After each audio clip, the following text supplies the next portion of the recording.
La prof de ma fille m'a appelée hors d'elle, la voix pleine de colère. Votre fille a encore eu un A. On aurait dit que Zara venait de commettre un crime. Mais c'est une bonne nouvelle, non? J'ai répondu, surprise. En 23 ans à enseigner les maths avancées, jamais aucun élève noir n'a eu une note pareille. Elle doit forcément tricher. Ma fille travaille 6 heures par soir. Quelqu'un lui souffle les réponses. Je la surveille pendant les contrôles. Elle finit beaucoup trop vite. C'est parce qu'elle maîtrise la matière. Impossible. C'est beaucoup trop compliqué ce qu'on fait. Aujourd'hui, je l'ai fait passer au tableau. Elle a encore tout réussi, mais elle avait sûrement retenu les exercices à l'avance. Ou alors elle a tout simplement compris le cours. Madame Johnson, je comprends bien que vous voulez croire à un don chez votre fille, mais soyons réalistes. Je l'ai isolée des autres. J'ai inspecté sa calculatrice. Je l'ai surveillée comme le lait sur le feu. Je n'ai pas encore découvert sa combine, mais je finirai par y arriver. Sa seule combine, c'est le travail. J'ai vu défiler des centaines d'élèves. Je sais reconnaître quand il y a anguille sous roche. Elle ne pose même pas de questions en classe, parce qu'elle n'en a pas besoin. Tout le monde galère en maths approfondies. Les blancs, les asiatiques, ils me sollicitent en permanence. Votre fille reste à sa table comme si tout était limpide.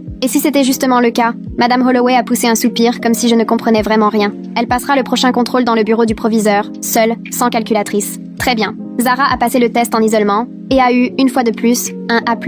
Nouveau coup de fil furieux de Madame Holloway. Elle a trouvé un moyen de mémoriser le sujet, forcément. Mais comment ferait-elle? Je ne sais pas, mais il n'y a pas d'autre explication. Je vais concevoir un tout nouveau test juste pour elle. Allez-y. Nouveau test, même résultat, A+.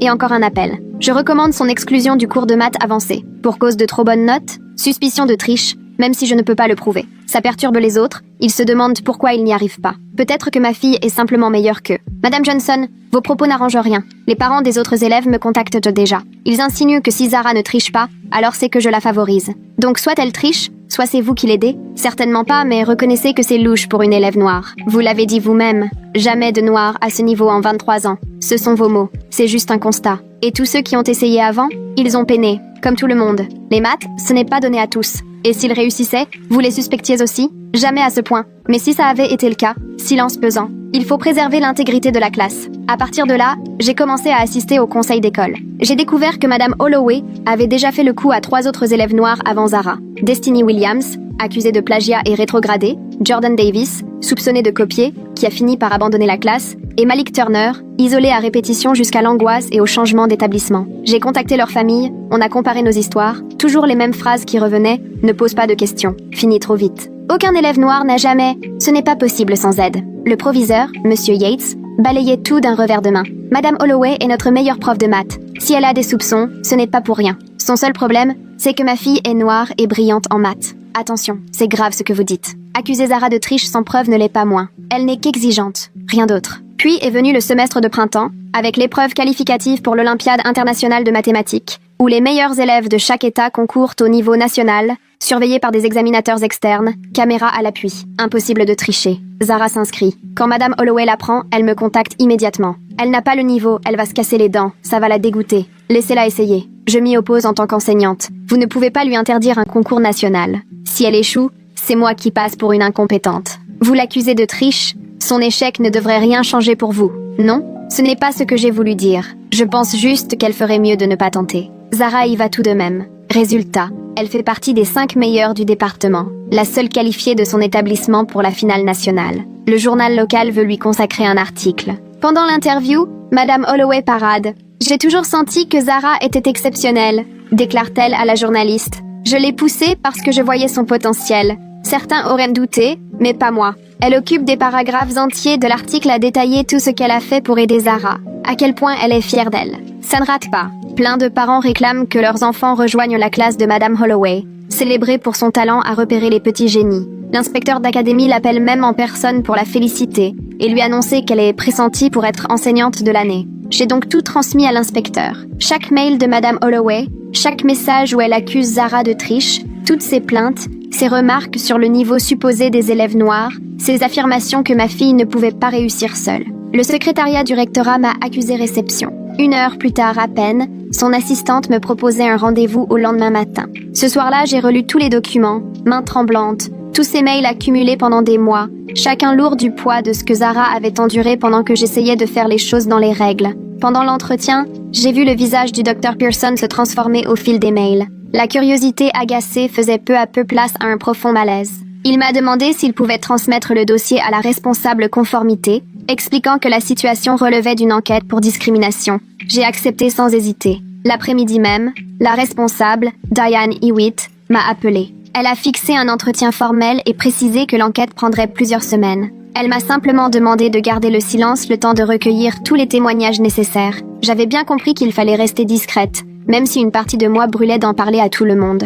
Quand Zara est rentrée de l'école en disant « Madame Holloway avait l'air ailleurs », elle était nerveuse et fuyait le regard des élèves, je n'ai rien dit à Zara sur l'enquête. Je voulais lui éviter une désillusion. Diane m'a interrogée sans relâche pendant 2 heures, enregistrant tout, griffonnant la moindre information. Elle s'intéressait surtout aux autres élèves noirs que Madame Holloway avait mentionnés. J'ai transmis les contacts des familles Williams, Davis et Turner.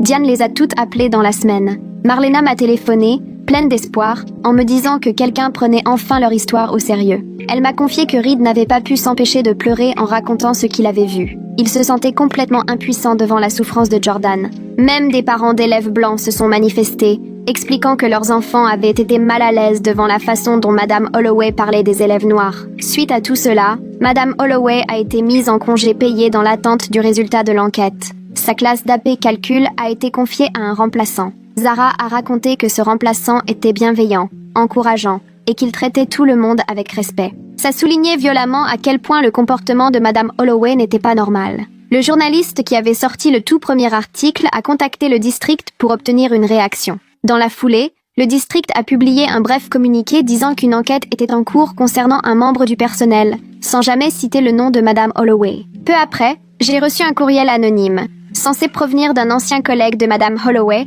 évoquant des situations similaires avec des élèves noirs au fil des années, ignorés par les anciennes directions. Cette personne avait peur de s'exposer publiquement, mais elle tenait à me prévenir que le problème ne datait pas d'hier. Diane a alors fixé un nouvel entretien pour discuter de ce message anonyme. Elle m'a demandé si je connaissais d'autres témoins. J'ai évoqué les parents blancs qui s'étaient manifestés et suggéré qu'elle prenne contact directement avec des élèves, anciens ou actuels. L'enquête a donc pris de l'ampleur, on en était à des dizaines d'auditions. Très vite, un schéma s'est dégagé. Madame Holloway se montrait méfiante avec les élèves noirs, tandis qu'elle félicitait les élèves blancs ou asiatiques pour exactement les mêmes résultats. Plusieurs élèves ont rapporté certains de ses propos sur les personnes qui seraient naturellement douées pour les maths. 3 semaines plus tard, Diane a interrogé Madame Holloway. D'après le rapport, que j'ai reçu ensuite, Madame Holloway s'est défendue en expliquant qu'elle ne faisait qu'appliquer les exigences académiques, assurant traiter tout le monde de façon égale. Entre-temps, c'était l'Olympiade nationale de mathématiques, et Zara est partie avec l'équipe de l'État.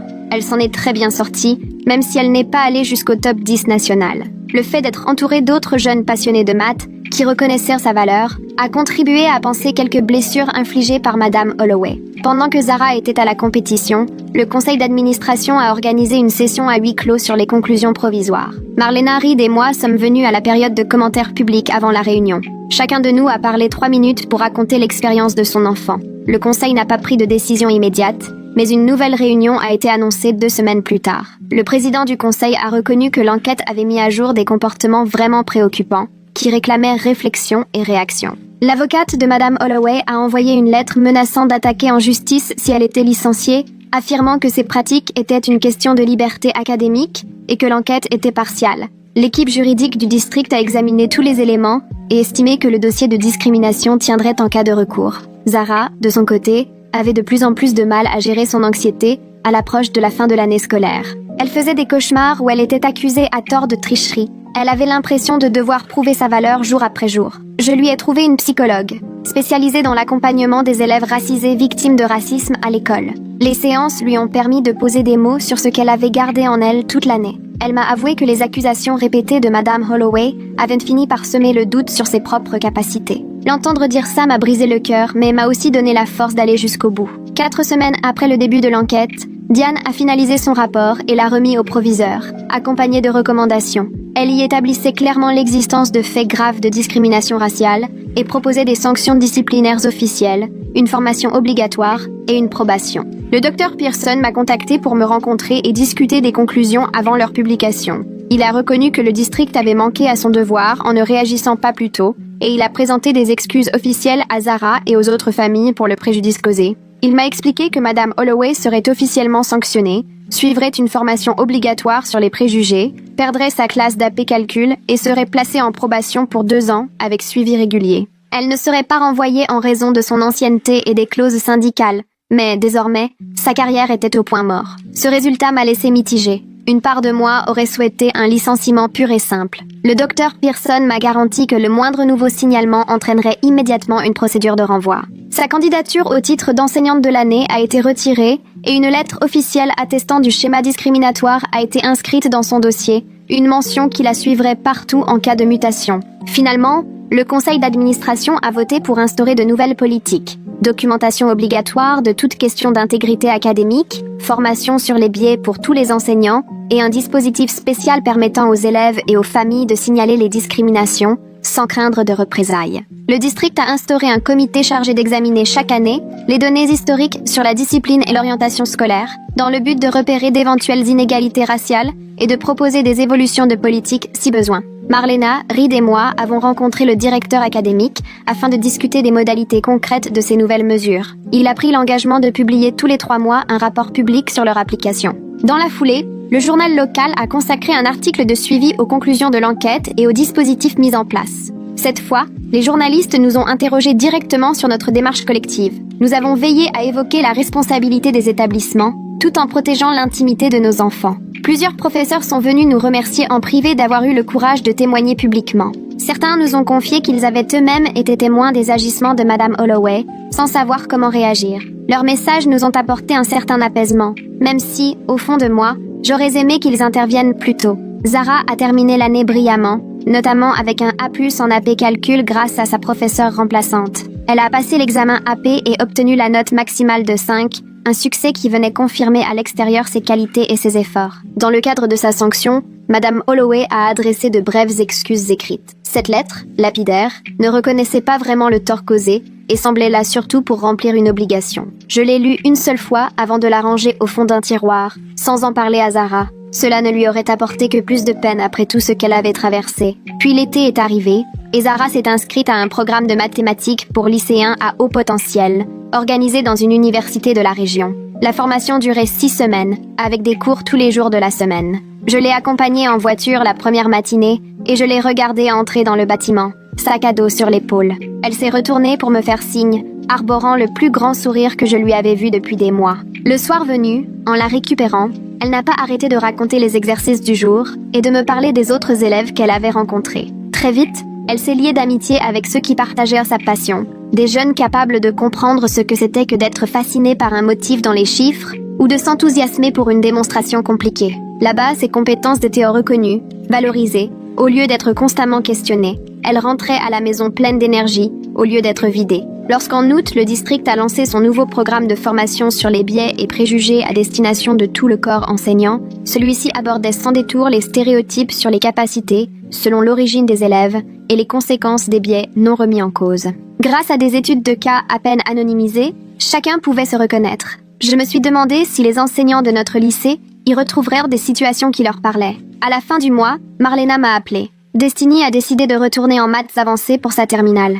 Elle se sent à nouveau confiante. Elle croit que les nouvelles règles la protégeront. Sa voix tremblait d'émotion à cet instant. C'était une victoire de taille, même si Destiny avait irrémédiablement perdu 2 années de formation avancée. Quelques jours plus tard, Reed m'a appelé lui aussi. Jordan avait fait le choix de rester en cursus classique et de s'épanouir dans d'autres disciplines où il se sentait vraiment à l'aise. Reed a compris et respecté cette décision. Tous les élèves n'ont pas envie de revenir dans un environnement où ils ont souffert, et c'est tout à fait légitime. De son côté, Jordan avait découvert une véritable passion pour l'histoire et la littérature, où il s'épanouissait pleinement. Quant à Malik, sa famille a préféré ne pas aller plus loin qu'un premier entretien avec l'établissement. Ils ont choisi de tourner la page et de privilégier son intégration dans sa nouvelle école plutôt que de rouvrir de vieilles blessures. J'ai respecté leur choix, même si une part de moi aurait aimé qu'ils laissent leur témoignage dans le dossier public. Mais parfois, avancer passe par l'oubli plus que par la lutte. Zara a entamé sa terminale sous la houlette d'un nouveau professeur de maths de spécialité, Monsieur Williams, qui l'a accueilli d'emblée avec bienveillance et respect.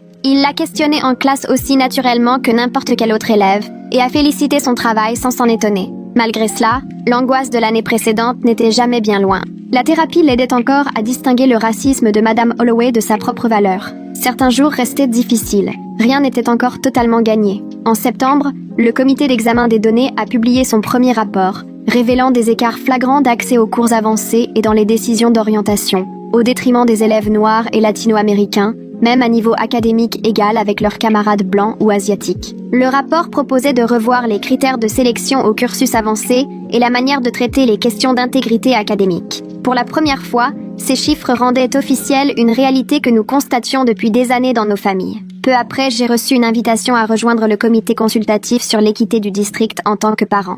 Un mail signé du Dr Pearson. Ce comité se réunissait chaque mois pour débattre des politiques et formuler des propositions concrètes. J'ai accepté, même si cela demandait du temps. Transformer les institutions exige des années et une ténacité sans faille de ceux qui s'engagent pour la justice. Je savais bien que je ne réglerais pas tout seul, mais je voulais rester présente. Madame Holloway, elle, avait été mutée dans un autre lycée du district pour enseigner la géométrie, sans accès aux classes avancées, sous étroite surveillance administrative. À mesure que la nouvelle de l'enquête se répandait, des parents de sa nouvelle école ont fait part de leurs inquiétudes, mais le district a assuré qu'elle était particulièrement suivie. Je n'ai pu m'empêcher de me demander si cette vigilance suffirait ou si elle trouverait le moyen de nuire dès que la tension s'essoufflerait. En septembre, Zara s'est lancée dans la préparation de ses dossiers universitaires, passant ses week-ends attablés à la cuisine, l'ordinateur ouvert devant elle. Elle a rédigé des essais sur sa passion des mathématiques, mais aussi sur tout ce qu'elle avait dû affronter pour en arriver là, comme si les mots ne pouvaient être justes sans évoquer ce parcours semé d'embûches. Son premier brouillon ne faisait aucune mention de Madame Holloway. Il se concentrait uniquement sur le plaisir de résoudre des problèmes et sur la pensée abstraite. Elle me l'a montré en me demandant si, à mon avis, ça sonnait juste. Je lui ai alors répondu que la vérité comptait, même quand elle était difficile à écrire.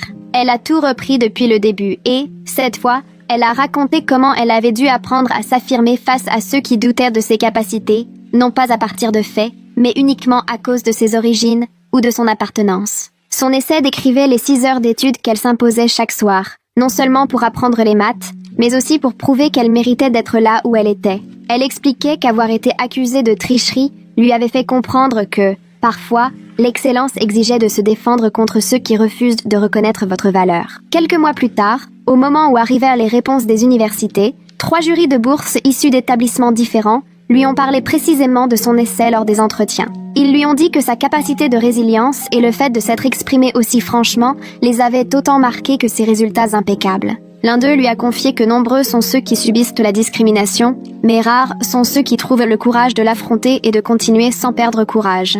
Le printemps venu, l'équipe d'Olympiade de maths de l'État a fait bien mieux que prévu au concours national.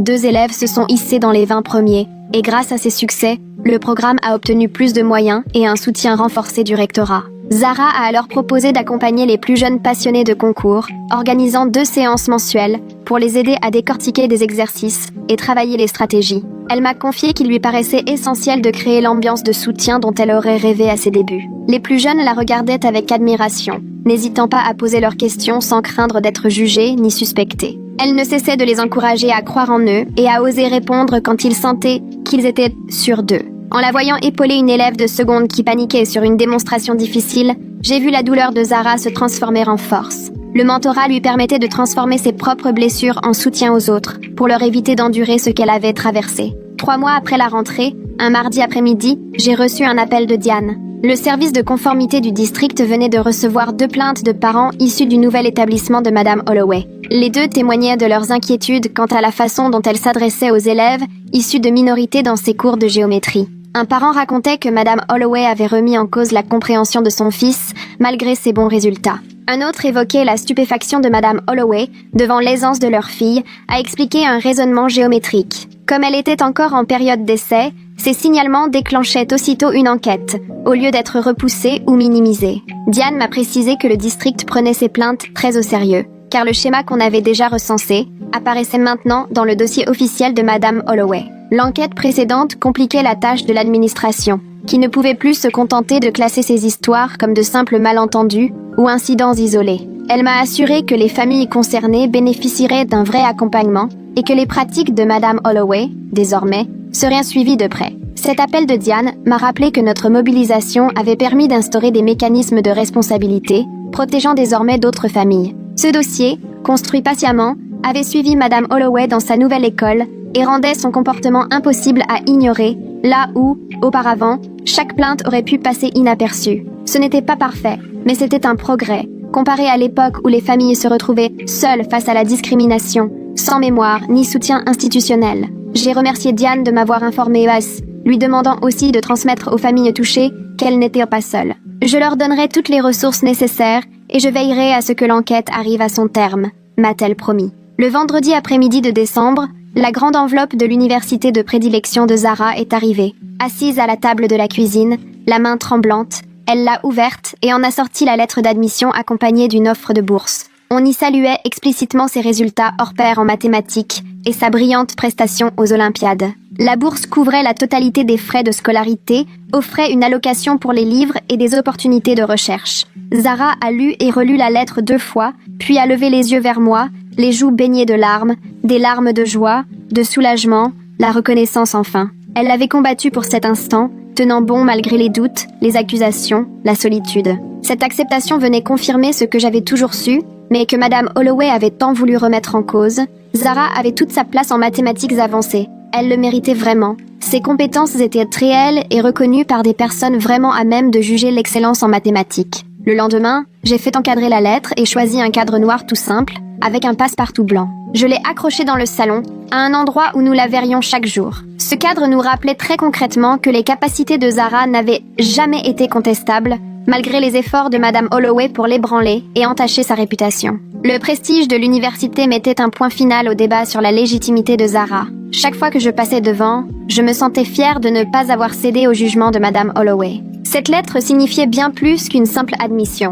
Elle incarnait la résilience de Zara et la décision de notre famille de ne jamais laisser le racisme définir l'avenir de notre fille. Lors du conseil d'administration de janvier, le district a mis à l'honneur Zara, saluant sa réussite aux Olympiades et son admission à l'université, lui remettant un diplôme d'honneur et immortalisant l'instant pour le site officiel. À la fin de la réunion, 3 membres du conseil sont venus s'excuser auprès de moi de ne pas avoir pris au sérieux plus tôt les alertes concernant Madame Holloway, reconnaissant que le district aurait dû enquêter dès les premières plaintes, des années plus tôt. Leurs excuses étaient sincères, même s'il leur était impossible de revenir sur ce que Zara et d'autres élèves avaient traversé. L'une d'elles a reconnu avoir déjà entendu des rumeurs sur la manière dont Madame Holloway traitait les élèves noirs, mais n'avoir rien dit parce qu'elle estimait qu'avec son ancienneté et le soutien de certains parents, Madame Holloway était intouchable. Votre action a changé notre façon de réagir face aux plaintes de discrimination, m'a-t-elle avoué. En février, Destiny a reçu plusieurs réponses favorables de grandes universités, y compris son admission dans le programme d'excellence de la fac publique de l'État. Lorsque ces réponses sont tombées, Marlena m'a appelée, les yeux pleins de larmes de joie. Destiny avait regagné confiance en elle pendant sa terminale et montré qu'elle méritait pleinement sa place dans des matières exigeantes. Marlena et moi avons fêté ça autour d'un café, heureuses et soulagées de voir nos filles avancer malgré toutes les épreuves traversées. On s'est dit que tout aurait pu être différent si on s'était mobilisé plus tôt, mais on a aussi admis qu'on avait agi du mieux possible une fois qu'on avait compris l'ampleur du problème. Nos filles réussissaient maintenant, et c'était plus important que de ressasser tout ce qu'on n'avait pas pu changer. En mars, le district a publié le tout premier rapport annuel issu de sa nouvelle politique de documentation sur l'intégrité académique. Les chiffres montraient que désormais, les signalements concernaient tous les groupes de façon bien plus équilibrée, car les enseignants devaient apporter des preuves concrètes au lieu de se fier à leurs intuitions sur qui a le niveau. Auparavant, les élèves noirs et latino-américains étaient accusés de manques académiques 3 fois plus souvent que les élèves blancs et asiatiques, sans raison valable. Avec la réforme, les taux de signalement se sont quasiment alignés. Ces chiffres étaient la preuve que la politique rendait plus difficile toute discrimination.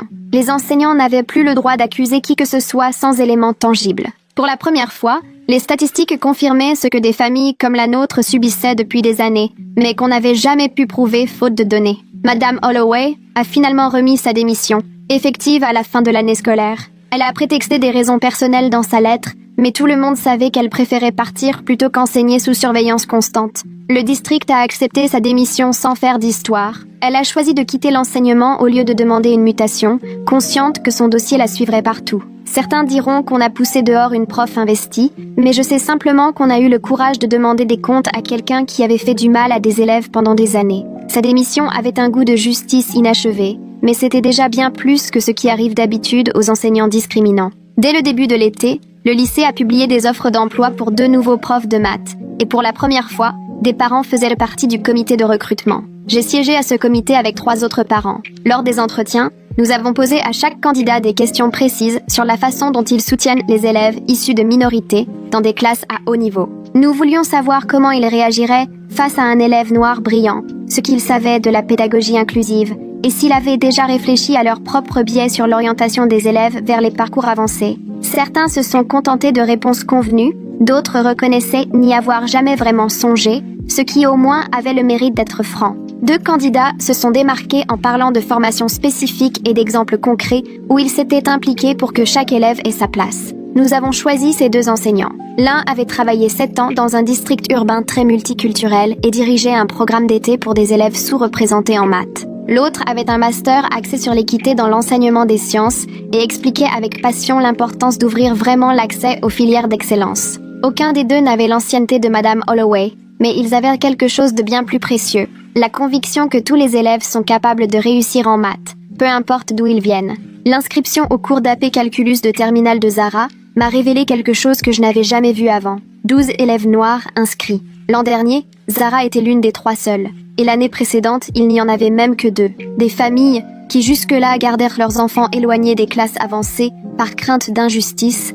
acceptaient enfin de leur donner cette chance. Les parents m'ont dit se sentir beaucoup plus en confiance depuis que Madame Holloway était partie et que les nouveaux profs avaient été sensibilisés à l'égalité des chances. Voir ces nouvelles inscriptions, c'était comme assister à un vrai changement. Ce n'est pas encore la solution à tout, mais c'est déjà un grand pas dans la bonne direction. Zara a fait connaissance avec d'autres élèves noirs dès l'accueil d'été. Elle est rentrée à la maison en me racontant à quel point c'était différent de ne plus être l'une des rares élèves noires de la classe. Elle m'a dit que cela lui avait permis de réaliser à quel point elle s'était sentie isolée l'an passé, même si elle n'en avait pas eu conscience sur le moment. À la rentrée, le district m'a invitée à venir témoigner lors d'une réunion de parents sur le droit à la parole, en septembre. J'ai failli décliner, car parler en public me terrifie. Mais Marlena m'a convaincue que d'autres familles avaient besoin d'entendre ce que nous avions appris. La salle était comble, une 50aine de parents venus de tout le district, et je me suis retrouvée devant eux avec des exemplaires imprimés de la chronologie des faits que j'avais reconstitués au fil des mois contre Madame Holloway. Je leur ai conseillé de tout consigner par écrit, de garder tous les mails, de noter chaque appel téléphonique avec la date et l'heure et, si c'était permis, d'enregistrer les réunions. J'ai expliqué que faire bloc avec les familles de Destiny et Jordan avait permis de prouver le problème de façon irréfutable, bien plus qu'en faisant une simple plainte individuelle. J'ai insisté sur le fait que les responsables cherchent souvent à minimiser les plaintes isolées, mais qu'ils ne pouvaient plus ignorer plusieurs familles qui racontèrent la même histoire. J'ai expliqué combien il était essentiel de ne rien lâcher, même quand les chefs d'établissement ou les inspecteurs font mine de croire qu'on exagère ou qu'on dérange inutilement. J'ai insisté sur le fait que le système mise sur l'épuisement des parents, que tenir bon et refuser d'abandonner, c'est sans doute le geste le plus fort qu'on puisse poser. Plusieurs parents prenaient des notes. Certains essuyaient discrètement leurs larmes pendant que je racontais tout ce que Zara avait enduré avec Madame Holloway, bien avant qu'on ne réalise ce qui se passait réellement. Après ma prise de parole, des parents ont patienté pour venir me parler, et chacun d'eux confirmait que Madame Holloway n'était malheureusement qu'un exemple parmi tant d'autres d'un problème bien plus vaste. Une mère racontait comment son fils avait été écarté de la section anglaise avancée malgré d'excellents résultats, les professeurs prétextant qu'il serait plus à l'aise dans une classe standard. Un père d'élève de primaire évoquait sa fille sanctionnée plus sévèrement que ses camarades blancs pour des faits identiques. Un parent d'un autre lycée expliquait que son enfant avait été découragé de suivre la chimie avancée, l'enseignant estimant qu'il n'était pas prêt, alors qu'il avait pourtant brillamment réussi ses cours de sciences précédents. Les mêmes schémas se retrouvaient partout. Enseignants différents, écoles différentes, matières différentes, mais le même refrain. Les discussions se sont prolongées bien au-delà de l'heure prévue, on s'est échangé nos contacts et on a imaginé se serrer les coudes à l'avenir, si besoin. Ce soir-là, sur le chemin du retour, j'ai pris conscience que le combat contre Madame Holloway n'était qu'une étape dans une lutte bien plus longue. Transformer les institutions exigeait une vigilance constante et une vraie détermination pour ne rien laisser passer en matière de discrimination, quelle que soit la forme qu'elle prend. Fin mai, le jour de la remise des diplômes est enfin arrivé, sous un ciel bleu et dans la douceur printanière. Zara, première de sa promotion avec une moyenne parfaite, a été choisie pour prononcer le discours de fin d'année.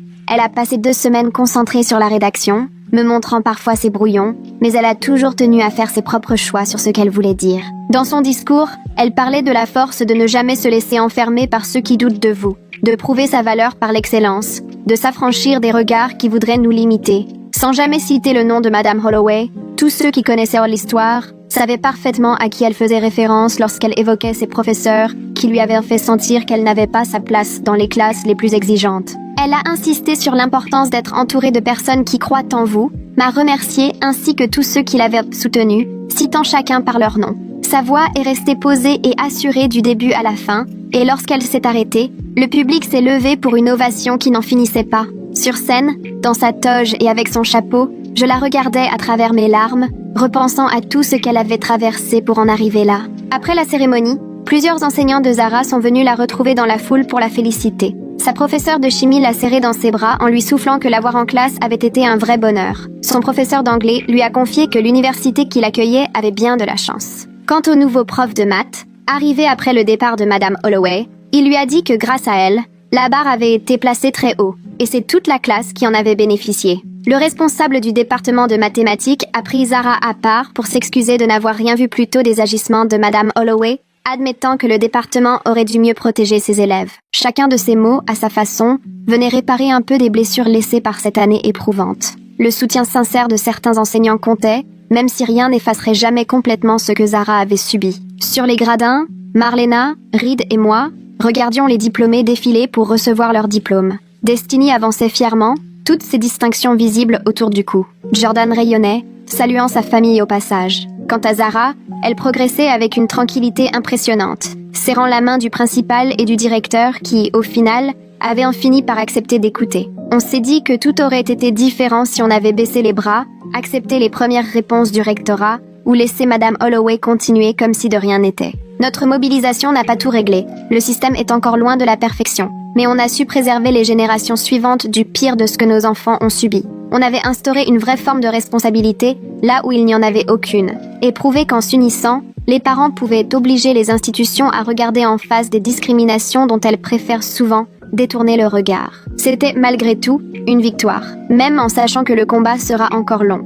L'été précédant son entrée à l'université, Zara a trouvé un poste d'assistante pédagogique dans un programme de maths qui s'adressait à des collégiens issus de la diversité. Pendant 6 semaines, dans une maison de quartier, elle accompagnait des élèves qu'on avait trop souvent découragés, à qui on avait répété qu'ils n'étaient pas faits pour les maths. Elle animait de petits groupes, les aidait à surmonter leurs appréhensions, insistait sur le fait que l'erreur fait partie de l'apprentissage. La plupart du temps, elle rentrait à la maison gonflée d'énergie, racontait leurs progrès, leurs blagues. Un soir, elle m'a confié que le fait d'aider les plus jeunes à se voir comme de futurs mathématiciens l'aidait elle-même à donner du sens à une expérience douloureuse. Elle m'a dit que Madame Holloway avait failli lui faire douter de ses compétences, mais qu'à présent, elle se sentait capable de transformer cette épreuve en soutien concret pour éviter à d'autres de traverser le même genre de doute. Je pourrais être la voix encourageante que j'aurais aimé entendre en première, a-t-elle conclu. Début août, j'ai reçu un message sur les réseaux sociaux de la mère de Malik Turner. Elle m'expliquait que Malik s'épanouissait dans son nouveau lycée et avait décidé de se lancer dans l'informatique à la fac. Il a retrouvé confiance en lui et il est plein d'enthousiasme à l'idée de construire son avenir dans un domaine qu'il aime, m'a-t-elle écrit, avant de me remercier d'avoir tenu bon face au rectorat, même si leur famille avait décidé de rester en dehors de l'enquête. Le fait de savoir que quelqu'un avait enfin osé s'opposer à Madame Holloway nous a donné la force d'avancer, et votre soutien a vraiment conforté notre choix de retirer Malik de ce climat délétère. Constater que Madame Holloway ait enfin dû rendre des comptes nous a permis de tourner la page, d'une façon dont on n'avait même pas conscience d'avoir besoin. Je lui ai répondu pour la remercier de son message, et je lui ai dit combien j'étais soulagée de voir Malik s'épanouir. Son mot m'a rappelé à quel point il était important d'exiger des comptes de la part de Madame Holloway, une action dont les répercussions dépassaient toutes les familles directement concernées par l'affaire. Tout l'automne, le comité consultatif pour l'équité du district s'est réuni chaque mois, et j'y ai présenté des études montrant que les préjugés raciaux des enseignants influençaient bien plus le choix des élèves pour les filières d'excellence que les vrais talents de ces derniers. On s'est penché sur les chiffres de 3 districts voisins qui avaient adopté une sélection sur plusieurs critères, et on voyait nettement que le nombre d'élèves noirs ou latinos dans les classes avancées avait bondi. On a donc rédigé une proposition exigeant des établissements qu'ils s'appuient à la fois sur des évaluations standardisées, des portfolios de travaux d'élèves et l'avis des parents, en plus de l'avis des professeurs. Notre proposition a été présentée au conseil d'administration en décembre, qui a voté son adoption à la rentrée suivante. Cette nouvelle politique n'aiderait pas Zara, mais elle protégerait les élèves plus jeunes contre le risque d'être laissés de côté, tout simplement parce que certains enseignants n'arrivaient pas à les imaginer réussir. Zara, elle, remplissait des cartons dans sa chambre pendant que j'étais assise sur son lit, à la regarder plier soigneusement ses vêtements, trier ses livres, choisir ce qu'elle voulait garder ou donner. Je lui ai demandé ce que toute cette histoire avec Holloway lui avait appris. Elle a interrompu son rangement pour venir s'asseoir à côté de moi. Ça m'a appris que l'excellence reste la meilleure arme face à ceux qui doutent de moi, mais que je ne devrais pas être obligée de me battre 2 fois plus juste pour qu'on me considère à moitié aussi bonne, uniquement à cause de ma couleur de peau. Toujours devoir prouver sa valeur, c'est épuisant, et j'espère vraiment que les élèves après moi n'auront pas à vivre ce que j'ai traversé. Sa voix restait calme, mais je voyais bien tout ce que cette année lui avait coûté. Je lui ai dit qu'elle avait raison sur toute la ligne. L'excellence a de la valeur, mais on ne peut pas s'en contenter si le système ne change pas, pour que les élèves noirs ne soient plus à chaque fois vus comme suspects ou incapables. Je lui ai expliqué que le combat continuerait après son départ, parce que le progrès passe par de petites avancées, des réformes concrètes et une vraie vigilance. Zara a attrapé un manuel de maths et a passé ses doigts dessus. J'aimerais revenir pendant les vacances pour accompagner des lycéens, surtout des jeunes qui me ressemblent et qui ont besoin de voir que c'est possible. Je voudrais créer un environnement bienveillant, celui qui m'a manqué au début, pour que les élèves se concentrent sur leurs apprentissages au lieu d'être sur la défensive en permanence. 6 jours avant son départ, une grosse enveloppe du nouveau professeur de maths avancé est arrivée. Je l'ai ouverte pendant que Zara finissait son petit déjeuner. Dedans, il y avait une lettre manuscrite à en-tête du lycée, dans laquelle l'enseignant remerciait Zara pour son charisme en classe et sa générosité envers les autres. Il expliquait combien sa présence avait tiré vers le haut tout le groupe et enrichi leurs échanges. L'alliance entre tes compétences et ton ouverture d'esprit représente ce qu'il y a de meilleur dans notre école. Zara a relu la lettre 2 fois avant de la glisser dans son dossier d'admission. Le jour de l'emménagement à la résidence universitaire, le parking débordait de familles et de voitures. On a porté les cartons pendant 3 étages, comme toutes les autres familles autour de nous. La future colocataire de Zara est arrivée 1 heure après nous, et en 10 minutes, elle discutait déjà de problèmes de maths et de méthodes de démonstration. Elle aussi faisait des maths et avait participé à des concours tout son lycée. Elles échangeaient sur leurs théorèmes préférés et débattaient sur la meilleure manière de résoudre une intégrale. En voyant Zara aussi confiante et enthousiaste pour l'avenir, je me suis sentie soulagée que les tentatives de Madame Holloway pour la décourager aient échoué. Elle était à sa place, entourée de personnes prêtes à reconnaître ses réussites au lieu de les remettre en cause. 3 jours après la rentrée, j'ai reçu un texto de Zara. Elle venait de finir son premier cours de maths à la fac et voulait me parler du professeur. « Il est brillant et encourageant », m'écrivait-elle. « Il traite chacun comme un vrai mathématicien, peu importe les origines. » Elle racontait que le professeur posait des questions exigeantes et se réjouissait vraiment quand les élèves interagissaient avec lui. Son dernier message disait « C'est ce que l'apprentissage devrait toujours être ». Et à cet instant, j'ai compris qu'en dépit du chemin douloureux que Holloway lui avait imposé, Zara était à sa place, prête à réussir sans avoir à prouver qu'elle méritait d'être là.